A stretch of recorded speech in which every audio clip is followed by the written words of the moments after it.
My name is Aria Reynolds, and I'm 24 years old. 6 months ago, my mother gave away my car, the SUV my grandmother had gifted me for my 24th birthday. She handed the keys to my sister and told me, "Madison needs it more. You're single. Uber is more convenient for you." I didn't argue. I didn't fight. I just watched my car disappear from my life like I never mattered. Then came Grandma Eleanor's 70th birthday party. I showed up in an Uber. 40 family members watched me walk through those restaurant doors empty-handed. When Grandma asked where my car was, my mom smiled that same smile and repeated those same words in front of everyone. What happened next made every person in that room realize they had severely underestimated both me and my grandmother. Before I continue, if you're curious about how this story ends, please take a moment to like and subscribe, but only if you genuinely enjoy this kind of content. Drop a comment letting me know where you're watching from and what time it is there. Now, let me take you back to where it all started. Growing up, I was always the invisible one. My family wasn't large, just my parents, my older sister Madison, and me. Dad worked as an accountant. Mom stayed home until we were in middle school, then took a part-time job at a real estate office. We weren't wealthy, but we weren't struggling either. Middle-class suburban life in every sense. Madison was 4 years older than me. She had Mom's blonde hair, Mom's green eyes, Mom's laugh. People always said they could be twins. I took after Dad's side, darker hair, quieter demeanor, a tendency to observe rather than participate. From the beginning, Madison was the sun. I was the shadow. When we were kids, if Madison wanted my toy, Mom would say, "Aria, share with your sister, you're more flexible." If Madison needed the bigger room, Mom would explain, "Madison has more friends over. You understand, right?" If Madison's activities conflicted with mine, guess who's got canceled? I learned early that flexible was code for expendable. By the time I turned 20, I'd built my own life. I worked as a freelance content writer, remote work that paid well enough for my apartment, my bills, my independence. But because I didn't commute to an office, Mom never considered it a real job. "When are you getting a proper career?" she'd ask at every family dinner. "Madison has a husband, a baby on the way. What do you have?" Madison married Derek Clark at 24, had little Ethan at 25. She lived the life Mom had blueprinted for both of us. I was the rough draft that never got published. Looking back, I realized flexible was just another word for expendable in my family. And that car, my birthday SUV, was supposed to change everything. It didn't. The second sign came a year before the party. Grandma Eleanor had been living alone since Grandpa passed. She was 70 then, sharp as ever, but the family worried. Someone floated the idea of her moving closer to us. Mom took charge immediately.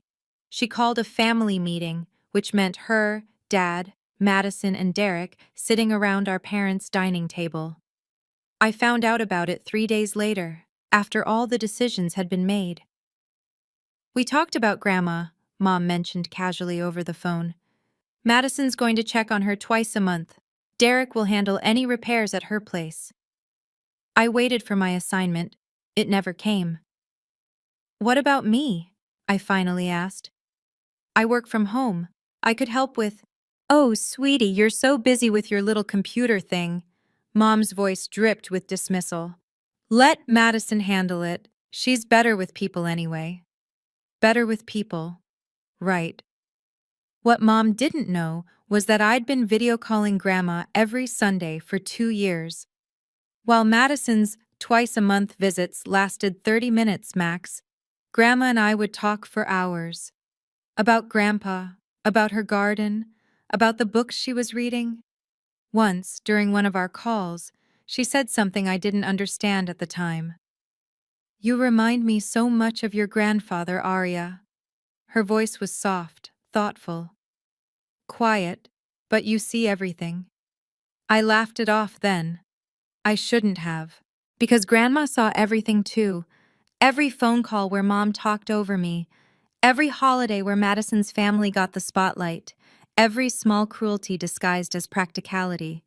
She was watching, waiting, and she was the one person in my family I had completely underestimated. My 24th birthday was supposed to be forgettable. I'd stopped expecting much from my family. A card. Maybe dinner if Mom felt generous.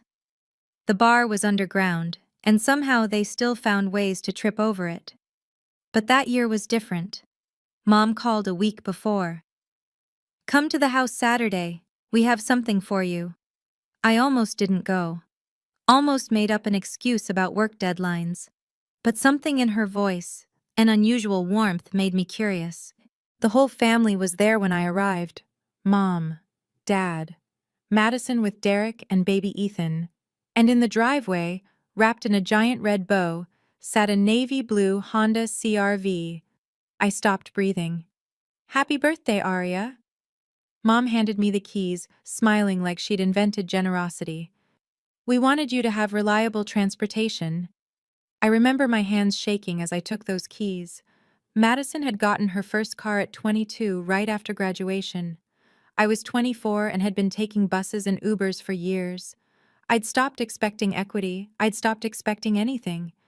But here it was, proof that maybe, I mattered.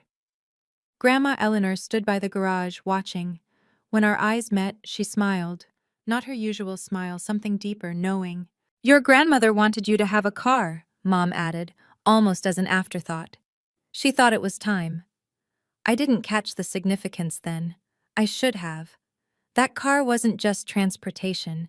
It was the first time in 24 years I felt visible, acknowledged, like I existed in this family beyond being Madison's shadow. I drove it everywhere for 10 months, built memories in that car, made it mine. Then Madison's car broke down, and everything changed. 3 weeks before Grandma's 70th birthday, I drove to my parents' house for Sunday dinner. Madison's minivan sat in the driveway as usual, but in the garage, in the spot where Dad's old sedan usually lived, I saw something that made my stomach drop. My SUV, navy blue, red ribbon long gone but unmistakable, with Ethan's car seat strapped in the back. I found Mom in the kitchen, stirring something that smelled like her usual pot roast. "Mom, why is my car in your garage?" She didn't look up. "Oh, Madison needed to borrow it. Her van's in the shop." "Borrow it?" "Just for a few days, honey. Her mechanic said it could take a week." I wanted to argue. I wanted to ask why no one called me first. But Madison walked in with Ethan on her hip, and the moment dissolved into baby talk and dinner preparations. A week passed. No car. 2 weeks. Still nothing. I texted Madison, "Hey, any update on your van? Need my car back soon." Her reply came hours later. "Mechanic says another week. Thanks for understanding." I called Mom. "When am I getting my car back?" "Aria, don't be difficult." Her tone shifted, colder now. "Madison has a child. She needs reliable transportation. You work from home. You can Uber." "That's not the point. It's my car." "It's a car, Aria. Don't be so materialistic." She sighed heavily. "Your sister needs it more. You're single, flexible. You understand." There it was again. Flexible. "Mom, I didn't agree to." "We'll talk about this later." She hung up. I stared at my phone, anger and disbelief fighting for dominance. This wasn't borrowing anymore. This was theft with a smile. I called Madison directly the next day. "Mads, I need to talk about the car." "What about it?" She sounded distracted. Ethan was crying somewhere in the background. "It's been 2 weeks, I need it back." Silence.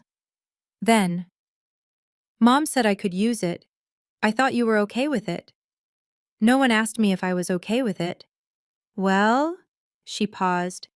"I mean, you don't really need it, right? You work from home." I gripped my phone so hard I thought the screen might crack. "Madison, that's not the point. It's mine. I should have been asked." "Look, Aria, I have a 3-year-old. Do you know how hard it is to get him to daycare, to doctor's appointments, to—" I know your life is hard. That doesn't mean you can take my things. I'm not taking anything. Her voice turned sharp. You're being dramatic. It's just a car. Then give it back. More silence. Mom said we could work it out at Grandma's party. We'll talk then, okay? She hung up before I could respond. I sat in my apartment, staring at the Uber app on my phone, and realized something that made my chest tight. If I stayed silent now, this would happen again. And again. Every time Madison needed something, Mom would volunteer my resources, my time, my space, my life. I'd be flexible, forever. I decided I would talk to Mom at Grandma's party. Privately, calmly, like adults. I'd explain how this felt. Set a boundary, get my car back. I didn't want a war, I just wanted respect. But Mom, I would learn, had other plans, very public plans. The day of Grandma Eleanor's 70th birthday arrived with perfect autumn weather. The Rosewood was one of those restaurants that whispered money, white tablecloths, crystal chandeliers, waiters who moved like ghosts. Mom had reserved the private dining room for 40 guests, extended family, cousins I hadn't seen in years, aunts and uncles who still pinched cheeks and asked about boyfriends. I took an Uber. The driver dropped me off at the entrance, and I smoothed down my emerald dress, took a breath, and walked toward the door. That's when I saw it. My SUV, navy blue, parked 3 spots from the entrance with a baby on board sticker I'd never bought plastered on the rear window.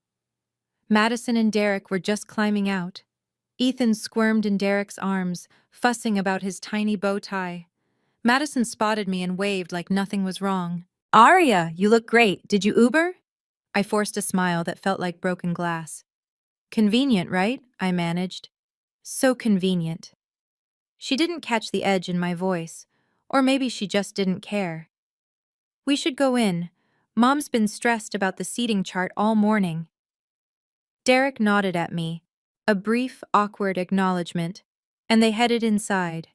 Ethan's whining echoed off the parking lot concrete. I stood there for a moment, staring at my car. The car I'd made memories in. The car that meant I existed in this family, now decorated with someone else's sticker, someone else's car seat, someone else's life. I walked into that restaurant knowing I'd have to say something, confront Mom quietly. Get this resolved. I didn't know Mom had already been talking. To everyone. The private dining room buzzed with conversation and clinking glasses. Grandma Eleanor sat at the head of the long rectangular table, elegant in navy blue, her silver hair swept back. At 70, she still had the posture of a dancer and eyes that missed nothing. I found my seat, predictably at the far end, near the cousins I barely knew. The first hour passed in small talk and appetizers. Uncle Robert gave a toast. Aunt Patricia shared childhood stories about Grandma that made everyone laugh. Then, during the main course, Grandma looked directly at me. "Aria, sweetheart," her voice cut through the chatter. "I noticed you arrived alone. Where's that beautiful car we got you for your birthday?" 40 heads turned my way. Before I could open my mouth, Mom's voice rang out from across the table. "Oh, Aria gave it to Madison!" She beamed like she was announcing a charity donation. "Madison has little Ethan, you know. She needed reliable transportation for the baby." She turned to the relatives nearby, her smile widening. "Aria is so understanding. She knows her sister needs it more. We're so proud of how generous she's become." Murmurs of approval rippled through the room. How sweet. Such a good sister. Family helps family. I sat frozen, my fork suspended halfway to my mouth. Mom had just rewritten history, in front of everyone. I didn't give anything. I was robbed in slow motion. Grandma's eyes hadn't left my face. She tilted her head slightly. "You gave it away, Aria?" Her voice was calm. Too calm. Or was it taken? The murmurs stopped. Mom's smile flickered for just a moment, and I felt the entire room shift. "Mom," Linda laughed nervously. "What a question! Of course Arya gave it willingly. She's not a child. Grandma didn't laugh. She set down her fork with deliberate precision. I'm asking Arya, not you, Linda. Every side conversation died. 40 pairs of eyes bounced between my grandmother and me like spectators at a tennis match. I swallowed hard.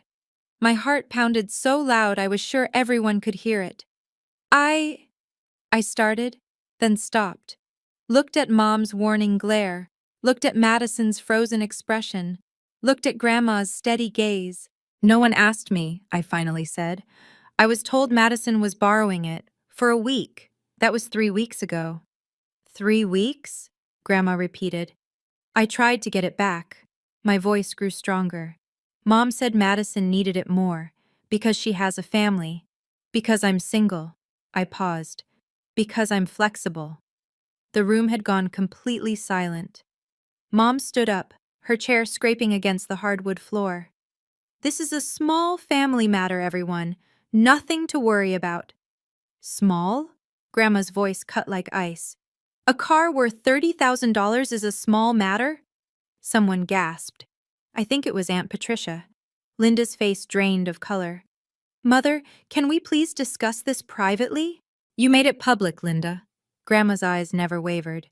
You announced to this entire room that Arya gave away her car. If that's a lie, it should be corrected in the same room.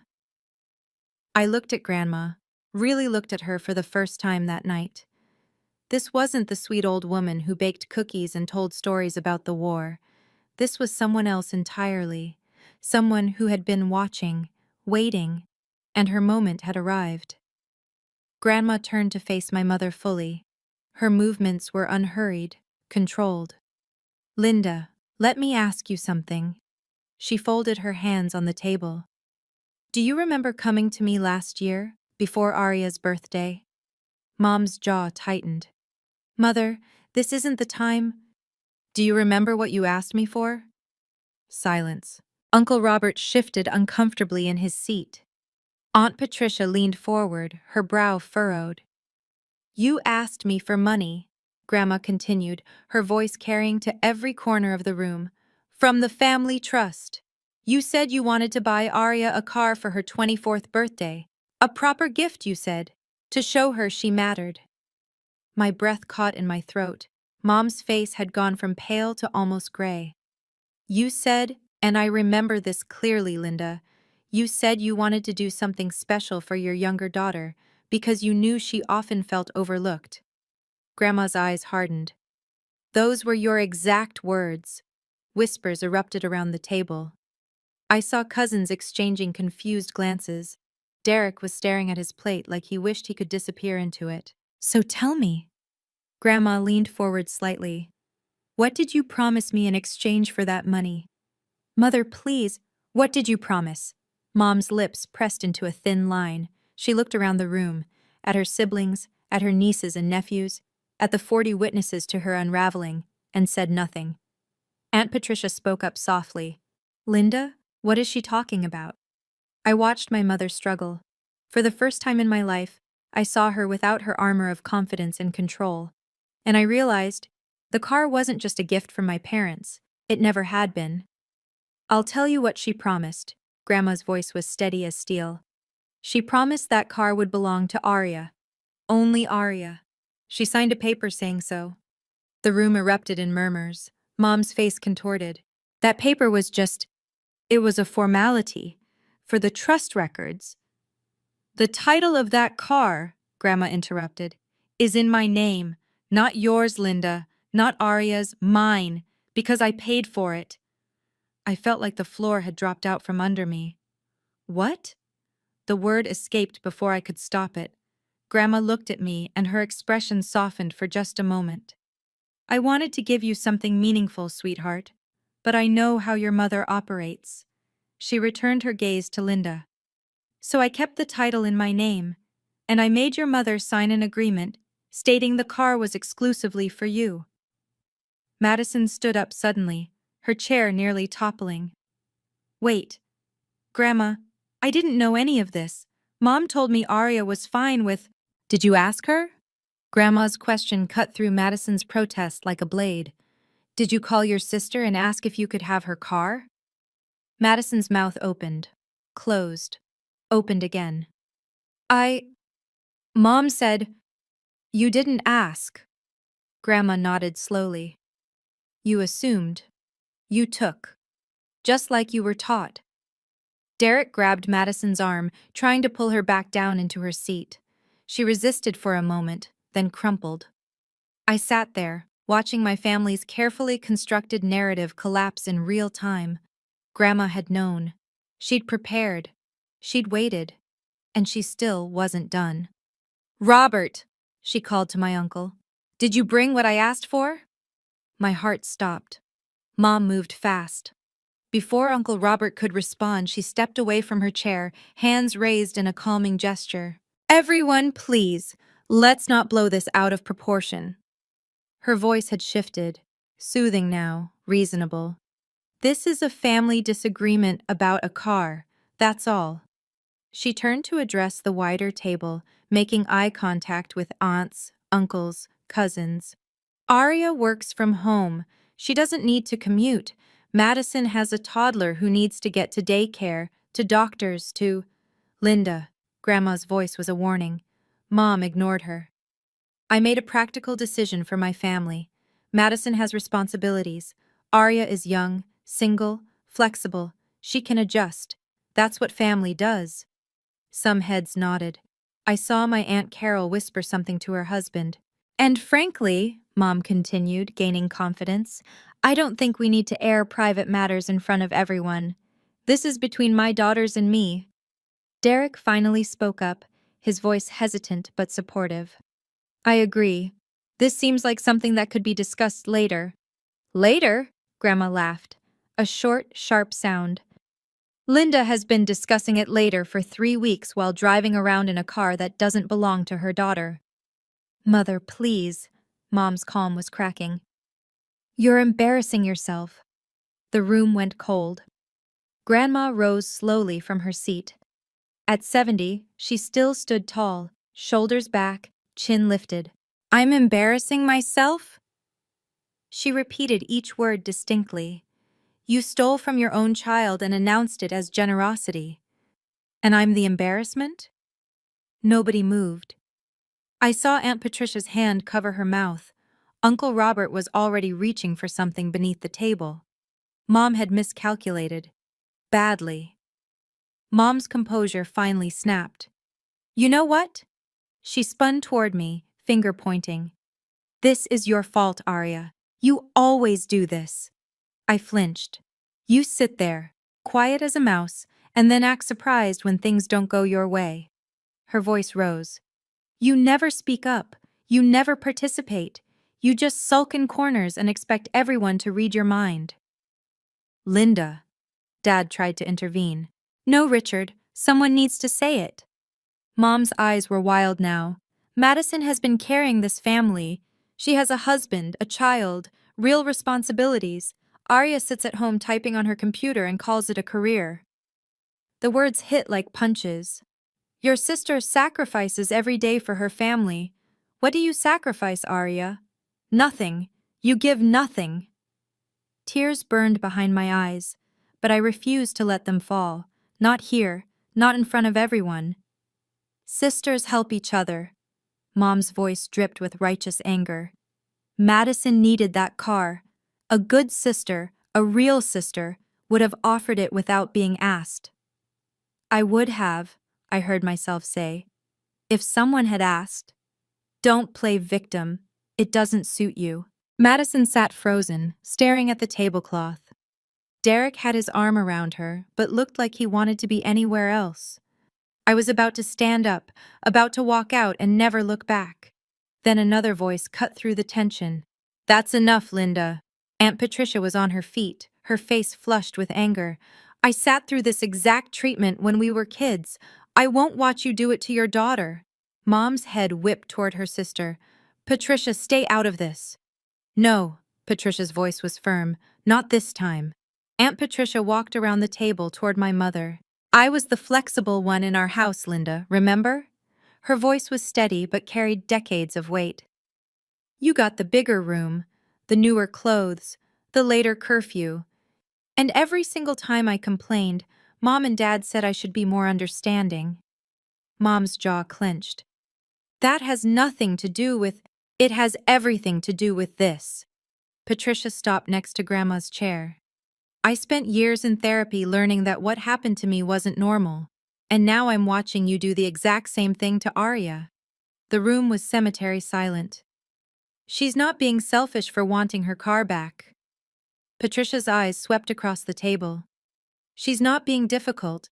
She's being a person with basic boundaries. Madison finally looked up. Aunt Patricia, I really didn't know. Then you should have asked. Patricia didn't soften. That's the whole point. You should have asked. I felt something shift in my chest. For the first time in my life, someone in my family was standing up for me. Someone understood. Grandma placed a hand on Patricia's arm. A gentle, approving gesture. This isn't about a car anymore, Grandma said. This is about whether our family treats all its members with respect, or only the ones who demand it loudest. She looked at me then, and I saw something in her eyes that I'd never noticed before. Pride. Robert, she said again. The folder. This time no one interrupted. Uncle Robert reached beneath the table and pulled out a manila envelope. Mom watched the envelope like it was a loaded weapon. And in a way it was. Okay, I need to pause here for a second. If you've ever been in a situation where your family talked about you like you weren't even in the room, where they made decisions for you and expected you to just accept it, I want to hear from you. Drop a comment below. Would you have spoken up at this point, or would you have waited like I did? Also, if you're enjoying this story, hit that like button. It really helps the channel. Now, let's get back to what happened next. Because trust me, Grandma wasn't done. Uncle Robert stood and crossed to Grandma's side of the table. The manila envelope looked ordinary, just beige paper and a metal clasp. But the way Mom stared at it, you'd think it contained nuclear codes. Mother. Mom's voice had lost its edge, replaced by something close to pleading. Whatever you're about to do, please. Not here, not in front of everyone. Grandma took the envelope from Robert's hands. You had every opportunity to handle this privately, Linda. She opened the clasp slowly, deliberately. 3 weeks. You could have returned the car, apologized, made it right. I was going to. Instead, you announced to 40 people that Arya gave away her birthday gift. Grandma withdrew a stack of papers. You turned theft into a story about your daughter's generosity. She spread the documents on the white tablecloth. So the truth will be told in the same room, to the same audience. I craned my neck to see what she'd laid out. Official-looking papers, something with a logo I recognized, the DMV. Robert, please read the first document aloud. Uncle Robert picked up the top paper, adjusted his reading glasses, and cleared his throat. Vehicle registration, State of California. He paused, finding the relevant line. Registered owner, Eleanor Mitchell. Gasps rippled through the room. That's just for convenience, Mom stammered. For tax purposes, everyone does that. Do they? Grandma's eyebrow rose. Robert, continue. He turned to the next document. This appears to be some kind of agreement. He scanned it quickly, his expression shifting from confusion to understanding to something like grim satisfaction. Read it, Grandma instructed. All of it? Every word. Mom's hands were shaking, and I finally understood what was about to happen. Uncle Robert's voice carried across the silent room. Family Trust Disbursement Agreement, dated March 15th of last year. He paused, then continued reading. I, Linda Reynolds, hereby acknowledge receipt of $28,000 from the Mitchell Family Trust. Someone whispered, 28,000? Robert kept going. These funds are designated for the purchase of a vehicle as a birthday gift for my daughter, Arya Reynolds. He looked up briefly, then returned to the document. I confirm that this vehicle will be registered in Eleanor Mitchell's name, but will serve as the sole property of Aria Reynolds for her personal use. My heart hammered against my ribs. Furthermore, Robert continued, I agree that this vehicle cannot be transferred, sold, loaned, or otherwise given to any other family member without the explicit written consent of Aria Reynolds. He lowered the paper. It's signed, Linda Reynolds, witnessed by... He squinted. Witnessed by Robert Mitchell. That's me. He looked at Mom. I witnessed this, Linda. I remember now. You told me it was routine trust paperwork. Mom's face had turned the color of ash. I didn't think, it was just a formality. $28,000 from my trust. Grandma's voice was ice. Given specifically for Aria, with explicit conditions you agreed to. In writing. Aunt Carol leaned over to her husband. She signed a legal agreement? It appears so, he murmured back. Madison was crying now, silent tears tracking down her cheeks. Derek held her but kept his eyes fixed on the floor.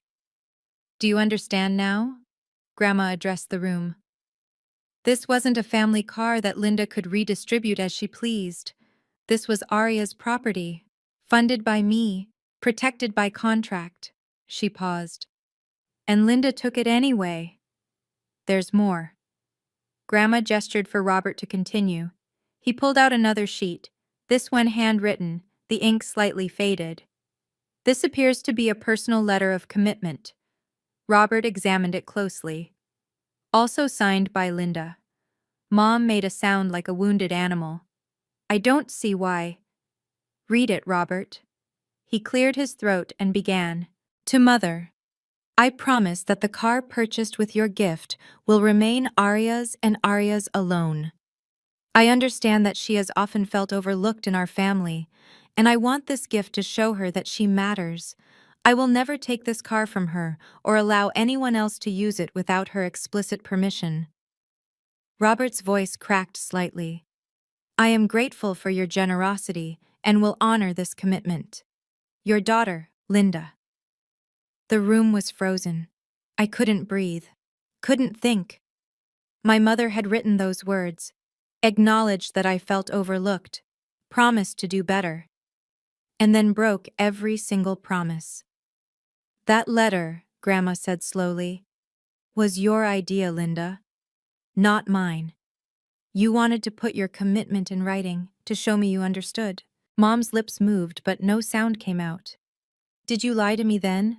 Or did you simply forget your promises the moment they became inconvenient? Aunt Patricia shook her head in disgust. Uncle Robert set down the papers like they burned his hands. Madison sobbed openly now. Mom, how could you? You told me Aria didn't care about the car. I thought... Mom's voice finally broke through. I thought it would be fine. She never complains. She never had to. Grandma's words fell like a gavel. That was the whole point. The verdict was in. Madison stood up abruptly, mascara streaking her cheeks. Grandma, I swear I didn't know.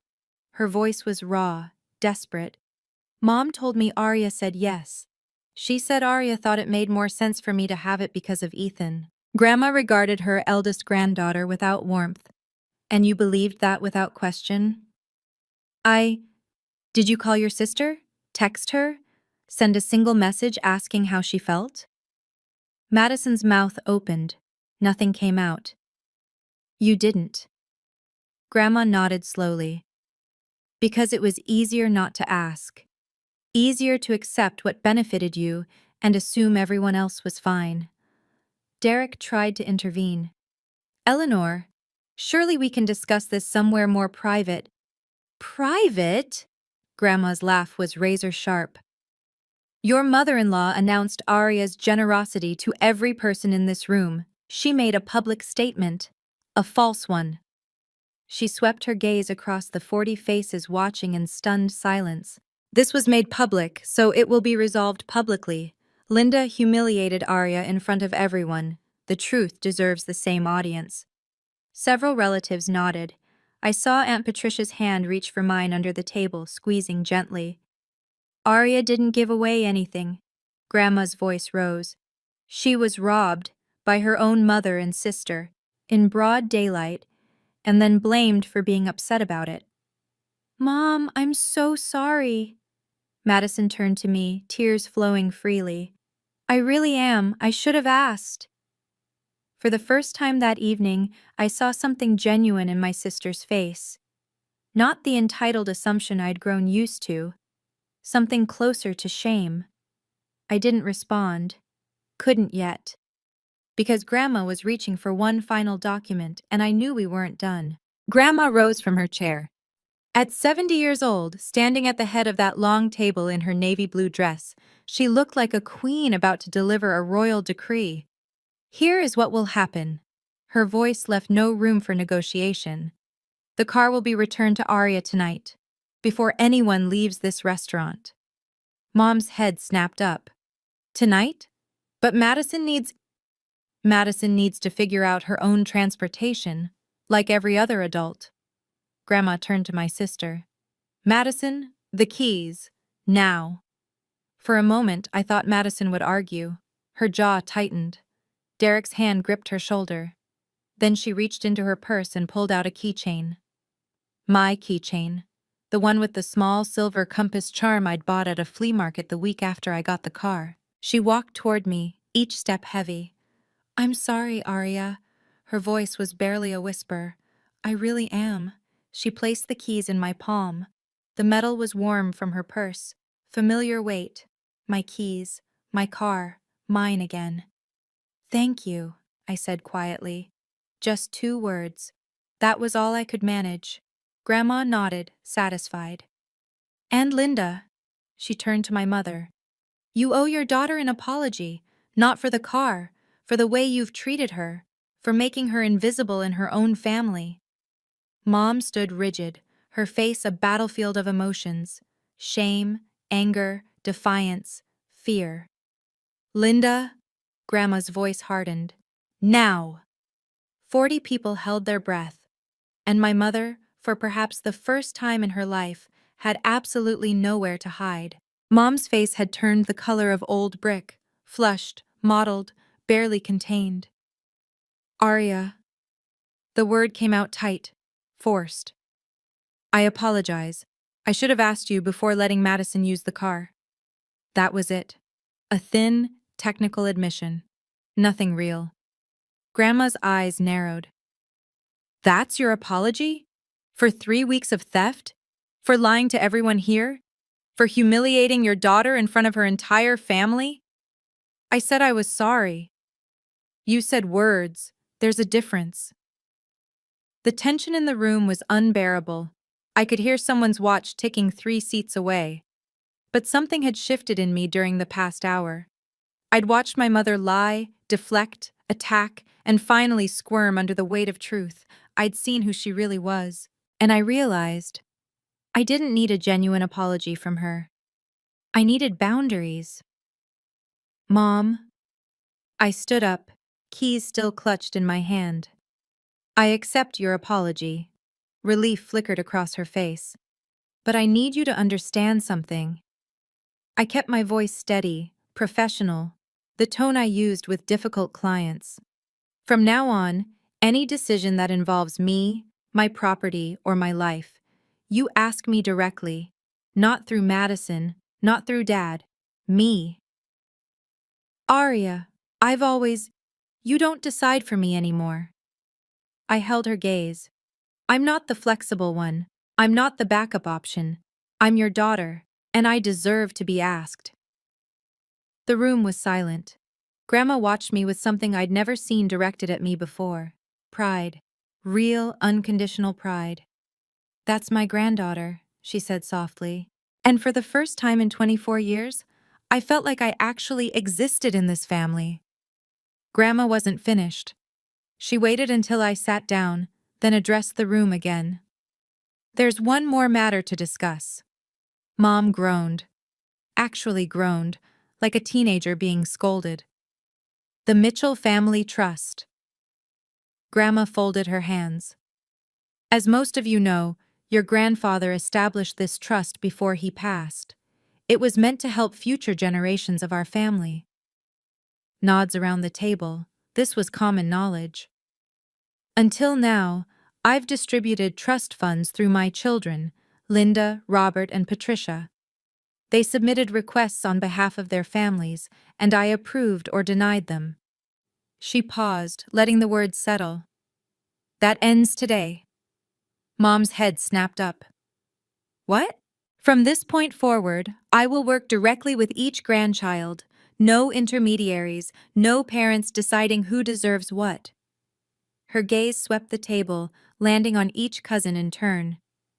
You're all adults. You can speak for yourselves. Uncle Robert nodded slowly. That seems fair. More than fair, Aunt Patricia agreed. But Mom looked like she'd been slapped. Mother, you can't just... The trust has always been managed through you? Grandma's eyebrow rose. So you could decide which of your daughters deserves support? So you could take money meant for Aria and redirect it to Madison because you deemed her more worthy? Mom had no response. I've watched how you treat your children, Linda, all of you, Grandma's voice carried to every corner, and I've decided that my grandchildren deserve better than being filtered through their parents' favoritism. Madison and I exchanged a glance, brief, uncertain, but meaningful. The power structure of our family had just shifted, and Mom was no longer the gatekeeper. Wow. I still remember the silence in that room after Grandma said that. If you're watching this and thinking about your own family dynamics, who holds the power, who makes the decisions, who gets overlooked, I'd love to hear your thoughts. What would you have done in my position? Comment below. I would have. And let me know. Also, subscribe if you want to see more stories like this. I post new ones every week. Now let me tell you what happened after we left that restaurant. The party ended 20 minutes after Grandma's announcement. Not officially. People still ate cake, sang happy birthday, posed for photos. But the energy had drained from the room like air from a punctured balloon. Mom and Dad left first, barely saying goodbye. Madison and Derek followed shortly after, Ethan asleep against Derek's shoulder. Madison paused at the door, looked back at me and mouthed, "I'm sorry." I nodded. It wasn't forgiveness, just acknowledgement.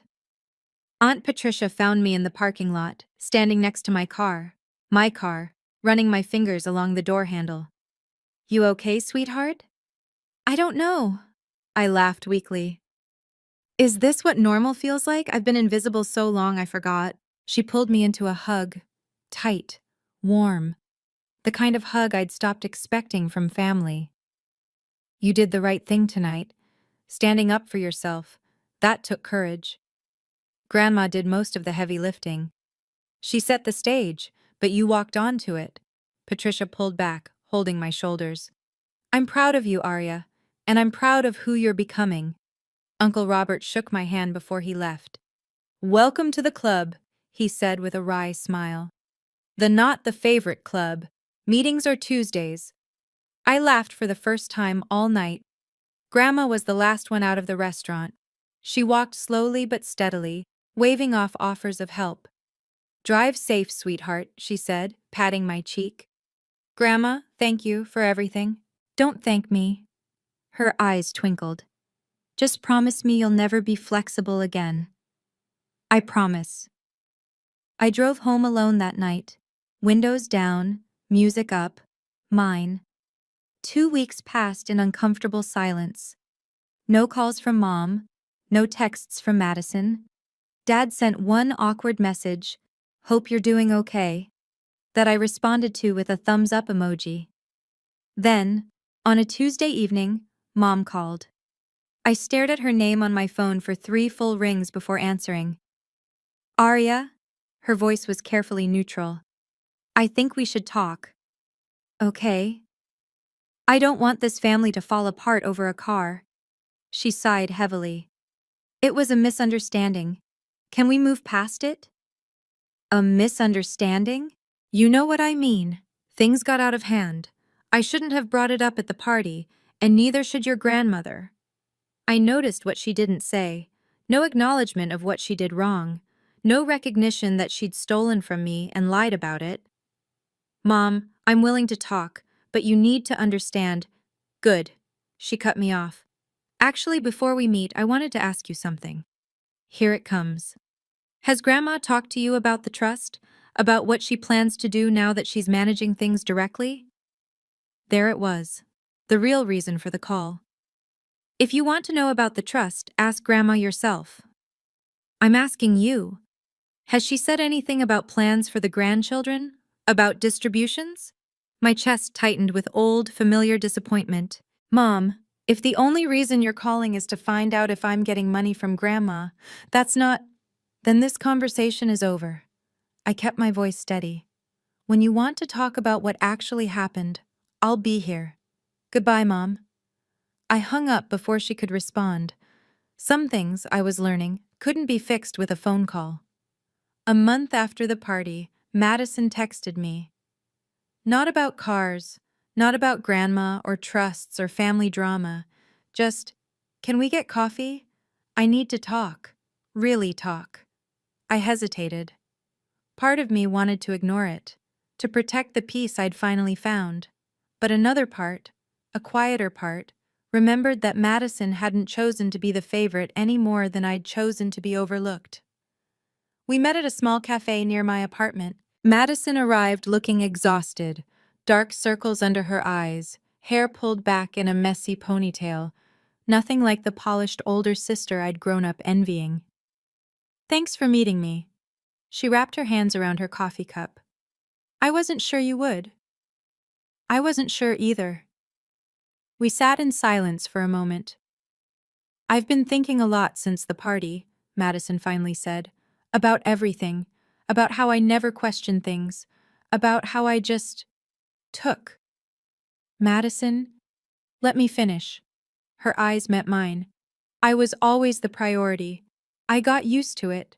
I never thought about how that felt for you. She swallowed hard. Mom made it easy to not think. She handled everything, made all the decisions, told me what to believe. And you believed her. I did. Because it was convenient. Tears gathered in her eyes. I'm not blaming Mom. I'm an adult. I should have asked you. About the car. About everything. I felt something shift in my chest. Not forgiveness exactly. Something more fragile. I don't need you to be perfect, Madison. The words came slowly. I just need you to ask. To see me. That's all I've ever wanted. She reached across the table and grabbed my hand. I'm trying. I really am. I know. It wasn't a fix, but it was a start. 6 months later, my relationship with Grandma Eleanor had transformed. Every Sunday afternoon, I drove my SUV with its little compass charm back on the keychain, to her house. Not secretly, like before. Openly. Proudly. We'd sit in her garden or her sunny kitchen, drinking tea she insisted on brewing the proper way. She'd tell me stories about Grandpa, about their early years together, about the family before it got complicated. You know why I like you, Arya? She said one afternoon, pruning her rose bushes. Because I'm your favorite? She laughed. Because you remind me of me. I set down my tea. What do you mean? I was the flexible one too. Her voice softened. The youngest girl in a house full of brothers. I learned to be invisible, to take what was given and never ask for more. She touched a white rose, adjusting its position toward the sun. Your grandfather was the first person who actually saw me. He said I was wasting myself being small. She smiled, lost in memory. He made me promise to never shrink again. I thought about all the years I'd spent shrinking, making myself smaller so others could feel bigger. I wish someone had told me that sooner, I said. Grandma turned to me, her eyes bright. I'm telling you now. She reached out and squeezed my hand. I wish I'd had someone in my corner sooner. That's why I'm in yours. I hugged her then. Properly. The way I should have hugged her years ago. Thank you, Grandma, for everything. Don't thank me. She patted my back. Just keep being exactly who you are. That's all the thanks I need. Some lessons take 70 years to teach, but they're worth every moment of waiting. So where do things stand now? My relationship with Mom is complicated. We talk, but carefully. She knows there are lines she can't cross anymore. Sometimes I catch glimpses of the mother I wish she'd been, moments of genuine warmth that make me wonder what could have been different. But I don't wait for her to change. I've stopped expecting her to see me the way I needed to be seen. Madison and I are rebuilding, slowly. She's learning to ask before assuming, and I'm learning to trust that she actually wants to know. We'll never be close the way some sisters are. But we're honest with each other now, and that's more than we ever had. Dad stays neutral, which is its own kind of choice. I've accepted that about him. And Grandma? Grandma taught me the most important lesson of my life. Being flexible doesn't mean being invisible. Keeping the peace doesn't mean losing yourself. I'm 25 now. I have my apartment, my job, my car with its little compass charm, my weekly teas with a 70-year-old woman who refuses to let me shrink. I'm not the flexible one anymore. I'm the one with boundaries. And if you're watching this, if you're stuck in a family that overlooks you, takes from you, expects you to always be the one who gives in, I want you to know something. You have the right to say no. You have the right to be asked. You have the right to take up space in your own life. Someone out there sees you. Maybe they haven't spoken up yet. Maybe, like my grandma, they're waiting for the right moment. But you don't have to wait for them. You can start speaking up for yourself. Today, that's my story. Thank you for staying with me until the end. If this resonated with you, if you've ever felt invisible in your own family, I want you to know you're not alone. Drop a comment below and tell me, what boundary did this story inspire you to set? And if you haven't already, please subscribe and hit the bell. I share stories like this every week, all about finding your voice and standing your ground. Check the description for more videos in this series. Until next time, take care of yourself. You deserve it.